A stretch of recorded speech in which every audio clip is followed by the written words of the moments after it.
My name is Martin, and I am the best man. I cannot tell you how honoured I was when Dan asked me to be his best man. And I freely admit, we both shed more than a few tears when he gave me his reasons for choosing. You see, it was always meant to be my son Tom who should have been standing here today, and I truly wish I was sitting over there listening to him. But it wasn't meant to be. Dan asked me if I would jeopardise for Tom, and I'm very proud he said yes. I won't dwell on that, but I will say he would have taken great delight in watching Dan and Hollie getting married today, telling all the embarrassing stories, making cocktails, and passing the cigars round long into the early hours. And I can guarantee that Dan, Tom, and all his closest mates that are all here today would have been the last to leave the party. I truly hope he is looking down on us with his trademark smile, raising a glass and keeping an eye on proceedings. Well, there are friendships that shape us, moments that define us, and people who bring us together in ways we never expected.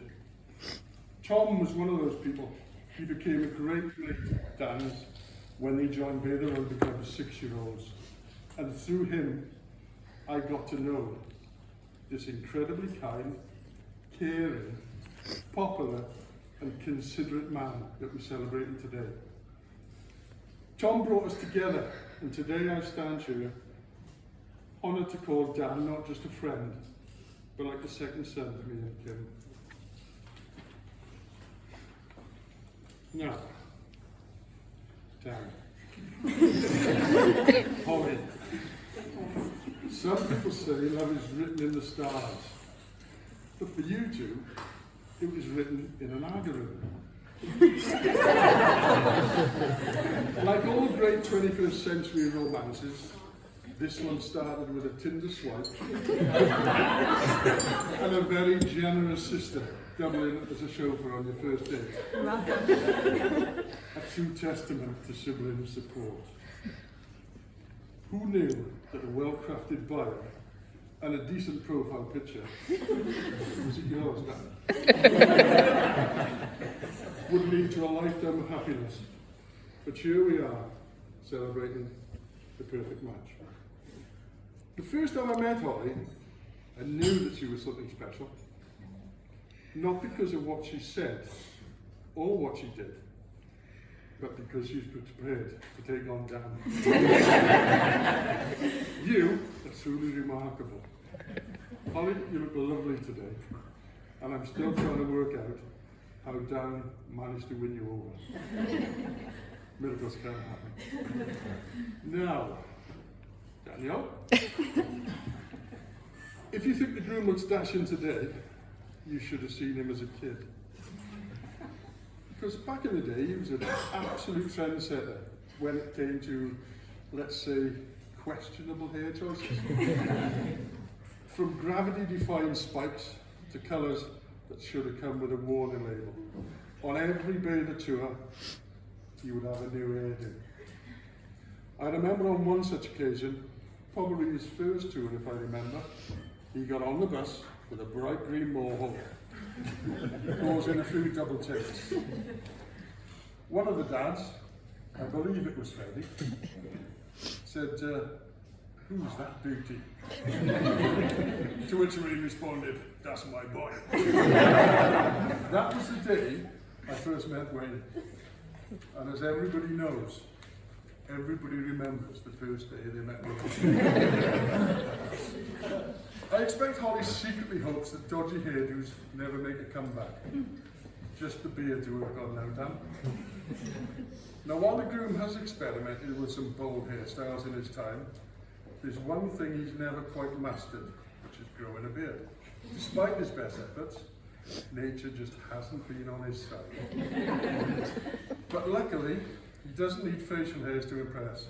He's got charm, wit, and most importantly, a bride that loves him exactly as he is.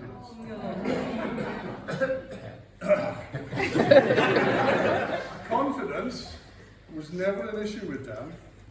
He was always comfortable in his own skin. And my one abiding memory was that he never needed much encouragement and was usually the first to get naked.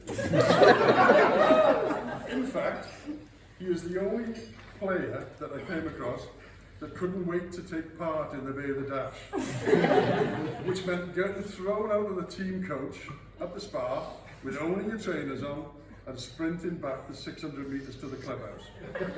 Believe me, it's not for the faint-hearted.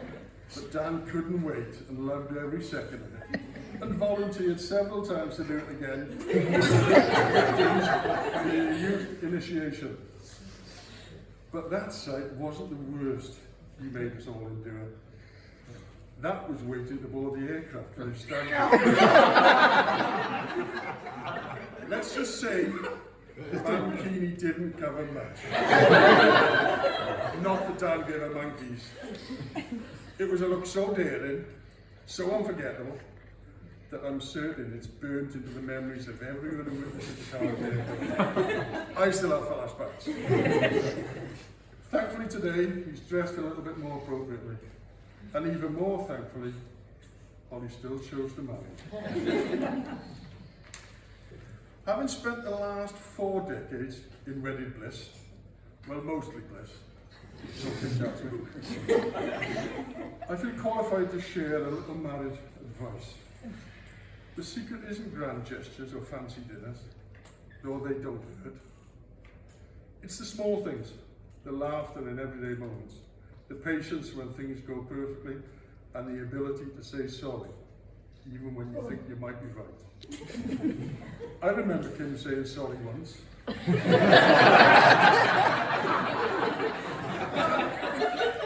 was 1986. It was a Thursday, and needless to say, it hasn't happened since. I saw the meme the other day that reminded me, if you saw this one, that there are 2 golden rules to a happy marriage. Rule number 1, the wife is always right. And rule number 2, when you feel she is wrong, slap yourself and read number 1 again. In all seriousness, marriage is a dance. Sometimes you lead, sometimes you follow, and occasionally you step on each other's toes. But as long as you keep dancing, keep choosing each other every single day, you'll find that love only gets better with time. Doesn't it, my little angel? Being best man is not just about standing by Dan's side, but about celebrating a lifelong friendship, the memories we've shared, and the incredible journey he's about to embark on. Watching him find someone who loves him, green mohawk, patchy beard attempt, and all, has been amazing. And I couldn't be happier for him and for Hollie. So, excuse me one moment. No, I forgot something. Let's all raise our glasses to the newlyweds, 2 incredible people who have found love, laughter, and have a lifetime of adventures ahead. May your days be filled with joy, and your nights filled with peace. May you always remember each other. May you always remember why you swiped right. To the new Mr. and Mrs. Langley, Dan and Hollie.